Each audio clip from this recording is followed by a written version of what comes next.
దీపు గారికి చాలా bulk setting చేసాం కదండి. లాస్ట్ వీడియోలో మగ్గం వర్క్స్ చూశారు. ఇప్పుడైతే మోడల్ బ్లౌజెస్ అయితే చూస్తున్నామండి. ఇచ్చండి, ఇది వచ్చేసి పట్టు శారీ అండి. దీనికైతే మోడల్ బ్లౌజ్ అయితే డిజైన్ చేసాము. శారీ అనేది కంప్లీట్గా మనకి లెవెండర్తో ఉందండి. ఇదిగోండి, శారీ వచ్చేసి మనకి ఇలా ఉంది. అయితే అదే కలర్ ప్యాచింగ్ తీసుకుని బ్యాక్ అయితే బోట్ నెక్ తీసుకున్నాము, మధ్యలో బోర్డర్ ఇచ్చుకున్నాము, విత్ కట్ వర్క్ ఇచ్చాము. చూసారా, మోడల్ బ్లౌజ్ కూడా పట్టు శారీలకి బ్రహ్మాండంగా ఉంటాయండి.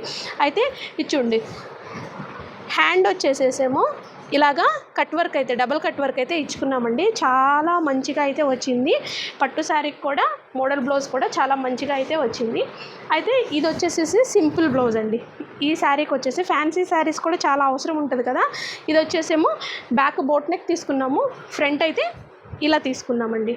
అయితే నెక్స్ట్ వచ్చేసేసి ఈ శారీకి వచ్చేసి బ్యాక్ వచ్చేసేమో మనం నెక్ మోడల్ చూడండి. నెక్ మోడల్ అయితే ఇలా తీసుకున్నామండి. బోట్ నెక్లో డిఫరెంట్ షేప్స్ అయితే చేసాము. ఫ్రంట్ అయితే డీప్ నెక్ తీసుకున్నాము. అప్పుడే మనకు జ్యువెలరీ వేసినప్పుడు కూడా విజిబిలిటీ బాగుంటుంది అనమాట. ఈ శారీకి వచ్చేసేసి గ్రీన్ శారీ అండి.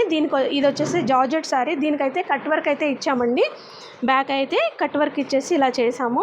బోర్డర్స్ వచ్చినాయి కాబట్టి సింపుల్గా బ్లౌజ్ అయితే ఇలాగ డిజైన్ చేసాము. అయితే నెక్స్ట్ వచ్చేసేసి గ్రే కలర్ శారీ అండి. గ్రేకి వచ్చేసి కాంట్రాస్ట్లో మనకి బ్లౌజ్ వచ్చింది. స్క్వేర్ నెక్ తీసుకుని విత్ కట్ వర్క్ అయితే ఇచ్చామండి.